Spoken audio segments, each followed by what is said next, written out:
what's up, guys? This is Joe with McPicks, here to break down UFC Fight Night, Jessica Andrade taking on Erin Blanchfield. So apologies for getting this video out a little late. I was actually away this past weekend. Didn't get all my research done, and I didn't want to rush the content. Not the best Fight Night card we have in our hands, but at the end of the day, I'll take a shitty Fight Night card over no UFC card. And I think we have a couple spots that I like from a betting perspective, and hopefully we can make some money. So first matchup, Clayton Carpenter taking on Juan Camilo Ronderos. Carpenter is the favorite, minus 305, comeback on Ronderos, plus 255. I like Carpenter in this matchup for a few reasons, and I think that the line is overall justified. Carpenter is a young fighter. He's really well-rounded. He's the bigger guy in this matchup, solid wrestling, and really good cardio. In his Contender Series bout, he fought through some serious adversity against a really big fighter for the flyweight division, which I think is kind of like a growing learning experience for him. Ronderos, on the other hand, is more of a grappler. He's even less experienced than Carpenter at 4-1, and overall just not too impressive. Carpenter looks to have the finishing upside and advantages pretty much anywhere the fight goes. The other thing that I like in this matchup is the over 1.5 rounds. It's a flyweight fight. I just have a feeling it goes over, and you can get that around minus 145. I have 1.5 units on that at minus 145 on DraftKings, the alternative total. But I also do have Carpenter in a 1.5 unit parlay, and I'll discuss that next leg of the parlay in the next fight. But the overall prediction is going to be Carpenter via decision. Next, we have AJ Fletcher taking on Themba Gorimbo. And I like violence in this spot, which we'll get into. But line, AJ Fletcher minus 265, Gorimbo plus 225. So like I said, I like violence in this area. I think that Fletcher just absolutely runs through this guy and finishes him in either the first or the second round. Gorimbo just does not seem UFC caliber to me. He's not really impressive. He's sloppy with his striking, throws looping shots, not very technical. He can be taken down and out-grappled as well. He's been finished in 2 of his 3 losses, and I've seen him hurt pretty bad in some of his wins against some lower-level competition. Most of his wins are in the South African regional scene, which overall just looks to be low caliber. Fletcher, on the other hand, he's 0-2 in the UFC, but he's fought some really tough guys, Angelusa and Matt Semmelsberger. And Fletcher will be at a height and reach this disadvantage like he usually is, but he's really explosive and he can close the distance quickly. I think AJ can hurt or knock out Themba on the feet or take him down and beat him up, even submit him. He just has multiple paths to finish this fight. He has an 88% finish rate. And like I said, his last 2 fights, they were wars against really good guys, really tough guys. So Fletcher is the second leg of my parlay with Carpenter. I have 1.5 units on it at minus 112. And I also have 2 units on the under 2.5 rounds at minus 135. That got steamed a little bit. I think it's around minus 150 now, but still playable in my opinion. So the official prediction is going to be Fletcher via knockout. Next, we have Nazim Sadykhov versus Evan Elder. Let's take a look at the line. Sadykhov currently the favorite, and his line has been, he opened up as a big favorite, opened up minus 260. It dropped down all the way to like minus 165, which he actually opened on DraftKings, and now he's sitting around minus 190, minus 200. Evan Elder plus 160. I think it's going to be an exciting fight. Both guys are pretty young in their careers, but they're both high-paced, action-type fighters. Evan Elder got pretty much dominated in his UFC career, UFC debut, but he took the fight on short notice, up a weight class against a predominant grappler. So I think we can cut him a little slack.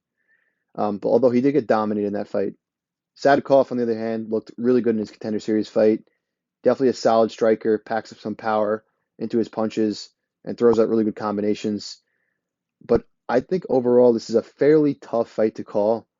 Both guys are 7-1, young in their careers, definitely have some weaknesses. Elder's main weakness looks to be his defensive striking, and Sadykhov looks like he struggles with the grappling at times. And Elder also looked like he struggles with the defensive grappling. I think that the line is about right. I'm going to take the striker in SADYKHOV because I believe he's going to land the more damaging strikes and has the higher finishing upside. I do think that this fight has the potential to finish given the pace that these fight guys usually fight at, but both guys seem tough. Like I said, Elder took a beating in his UFC debut, was put into multiple deep head and arm chokes, and never tapped, so this may go to distance. I want to see a little bit more from Elder at his 155 natural weight class before I fade him. So the prediction is going to be SADYKHOV via decision. Next, we have not the most exciting fight in the world. Ovinsing Prue taking on Philippe Lins. And Lins is a sizable favorite, minus 215, plus 170, plus 175 for OSP. So like I said, I'm not really a big fan of this fight because we're getting a guy in OSP who's at the end of his career, way out of his prime, and he just really has slowed his fight pace and level of aggression significantly. The line is definitely a bit wide, but I believe that Lins is the rightful favorite. Although his last fight was against Praknio, who's also on this card, Lins looked really solid in his return to light heavyweight.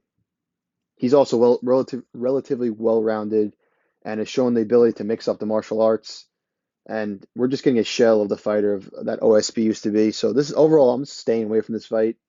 I'm going to watch it. I'm not going to bet it, but the prediction is going to be Lins by knockout. I could also see it going to decision. Next, we have a fight that I'm actually looking forward to. Jamal Emmers taking on Kusin Askabov. And Emmers is currently plus 110, and Askabov is minus 130. So, interesting matchup. Both guys have not fought in a few years, where Askabov looks like he's had the longer layoff of almost 3 years, and Emmers about a year and a half to 2 years off. Askabov is an undefeated prospect, 23-0, making his UFC debut. But you got to take a look at this guy's record. He hasn't beat anyone of substance, fighting in an these unknown lower level fight organizations where a lot of them are taking place in like Ukraine. To top it off, the majority of the fights that this guy has had were at bantamweight, so he's smaller for the featherweight division. Emmers, on the other hand, he's just solid to me. He's really well rounded, mixes up the martial arts well, has good output, good cardio, and he gets a decent amount of high level experience. Emmers' flaws lie in his fight IQ, if you watch his last fight, and his durability. His last fight, he actually hurt Sabatini on the feet and then decided to go leg lock versus leg lock against a ridiculously skilled BJJ fighter. And he lost, not surprisingly. But he also had a close fight with Giga Chikadze and was actually really competitive in the stand-up. He also has a wrestling background. And another thing that I like about Emmers is, by the looks of it, he's been training at a Team Alpha Male, sparring with guys like Yadong Song. I kind of struggled to find a lot of tape on Ashkabov's recent fights, but from what I've seen, he also looks well-rounded. I'm just not completely sold, especially in his striking. His striking looks just like not composed, not technical, kind of wing shots. So there are definitely a lot more question marks surrounding this fight. But I'll take the bigger, more experienced, known commodity in Emmers versus the UFC newcomer. And I actually have 3 units total on Emmers. I have a unit and a half at plus 130, and then I added another unit and a half at plus 114. And the prediction is going to be Emmers via decision. Next up, we have Lena Landsberg taking on Mayra Buena Silva. Buena Silva is a massive favorite, minus 500, plus 380 on the comeback on Landsberg. This is another fight where the line's definitely wide. Silva has, excellent submissions, and that's really the only time she looks extremely dominant. But here's the thing, pretty much all of her submission wins are opportunistic. She does not shoot for her own takedowns and get her own grappling going. They're typically like defensive if someone takes her down or pushes her against the cage. The scary thing is that Silva can absolutely be outstruck on the feet and lose via decision, but Landsberg really isn't the one to do it based on her low volume. But she did get 2 knockdowns in her previous 2 fights against solid competition. But Landsberg is 40 years old. That's definitely something to bring up. Both girls actually can land damaging strikes on the feet, so it's tough to feel confident in the under-over. I actually think this fight is a dog or pass situation, but it's going to be a pass for me. I have no bet in this fight, and I don't plan on betting it. But prediction is going to be Silva via decision. Next fight, we have Alexander Hernandez taking on Jim Miller. Hernandez taking this fight on short notice. He is minus 225 favorite, plus 190 for Jim Miller. I'm actually glad they were able to keep Miller on this card after Benitez dropped out, and they replaced him with a solid fighter in Hernandez. Even though Hernandez kind of annoys the shit out of me, I think he wins this fight for a number of reasons. He's 9 years younger. He's the better, more powerful striker, and I think that he's a lot more likely to win this fight by decision. Jim Miller has been really active over the past few years, and the last time he won a fight by decision was almost 7 years ago. Despite the age, Miller's looked sharp of late, finishing his last three opponents, but I think that his win streak ends here. Alex was finished in his previous two fights, but he fought two super high-paced and dangerous fighters in Billy Q and Renato Moicano. Both guys don't have the best cardio and slow down, but I think Hernandez is going to pace himself in this fight, given that he pretty much gassed out in his previous two fights and was finished. And I think that Hernandez just wins the moments in the rounds and ends up winning a unanimous decision.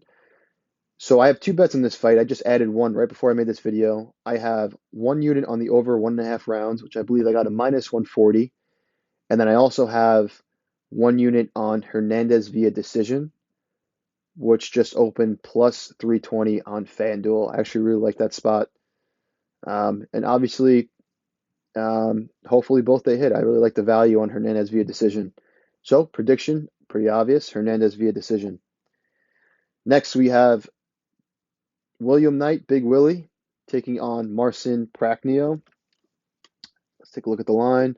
I actually had when this fight was first announced a couple months ago and it got rescheduled.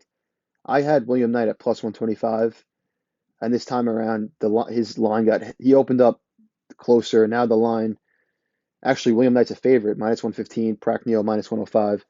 So it's a bit of a low level fight here.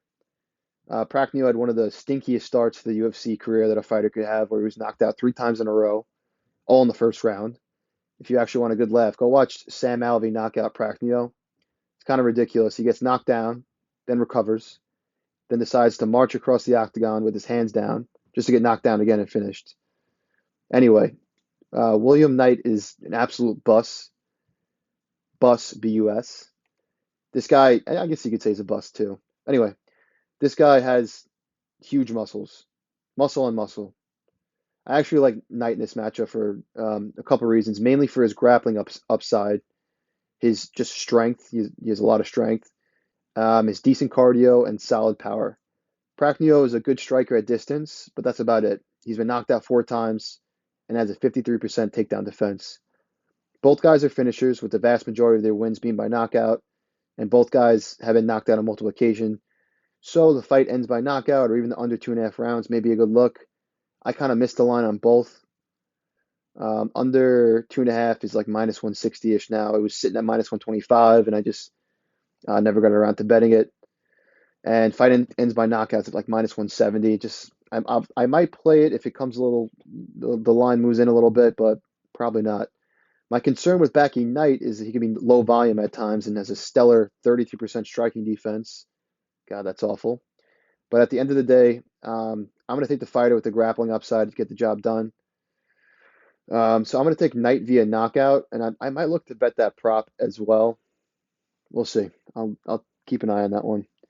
Next, we have Jamal Pogues taking on Josh Parisian.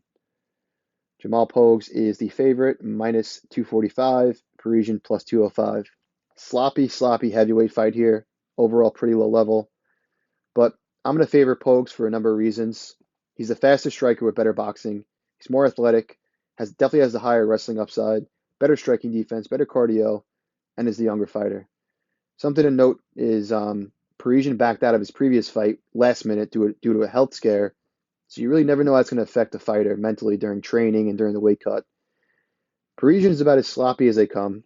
Awful striking defense of 41%, terrible takedown defense of 42%, which we saw exploited by Dontel Mays, who is not known for his wrestling. Parisian Will be the bigger fighter with more high-level experience. That's really about all I give him, though. So in summary, I like Pogues here because he's a younger, faster, more athletic fighter facing a guy with terrible takedown defense and terrible striking defense. So I put a bet. I missed the line earlier, but I put a bet at -1.5. I got him at the money line for Pogues. I got him at -230. I also like the over 1.5 rounds here, but for a heavyweight fight, it's a little too juiced for me. The prediction is going to be Pogues via decision. Next, we have kind of a weird matchup. Zach PAUGA versus Jordan Wright. PAUGA is way too big of a favorite, -275 and +230 for Jordan Wright. So according to Tapology, this fight is slated to fight at light heavyweight. You have the technical boxing of PAUGA versus the explosiveness and varied attack of Wright.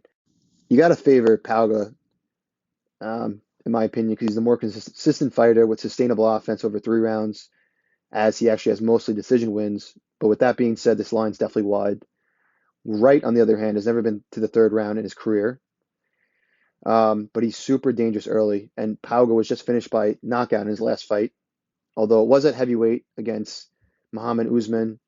Usman is not he's not obviously not, even though he looks big, he's not the hardest hitter. And the shot that PAUGA took that knocked him out it looked like he barely hit him.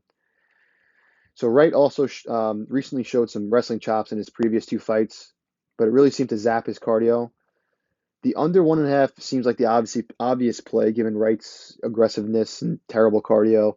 But to be honest, I'm probably going to stay away for a couple reasons. Wright has been finished in his previous 3 fights, and Pau was recently knocked out and is not a finisher himself. So each guy may come in a little bit tentative, or we could see Jordan slow his pace. But at the end of the day, that's all narrative, and that's, kind of making assumptions.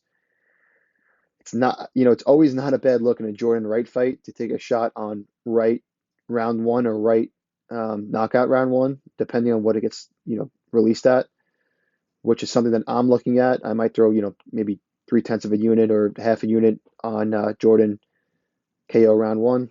So follow me on Twitter for that. I might post that later on. But prediction is going to be PAUGA by knockout, probably late knockout. And that was the co-main event, by the way. Both guys knocked out in their last fight. Zach PAUGA, Jordan Wright, co-main event. Okay, next we have the main event. Erin Blanchfield versus Jessica Andrade. And some interesting line movement in this fight. Andrade opened up -190. Got bet up right away. Got bet down right away to about -150. And then jumped back up to -190. And now she's currently sitting around -135. Wow. Money has been consistently pouring in on Blanchfield, who's around +115 now. So I was really looking forward to Santos versus Blanchfield, but Andrade honestly is a great replacement. You got to give the majority advantages to Andrade. Striking, clear advantage. Power, clear advantage. Experience, clear. Output, level of competition, clear.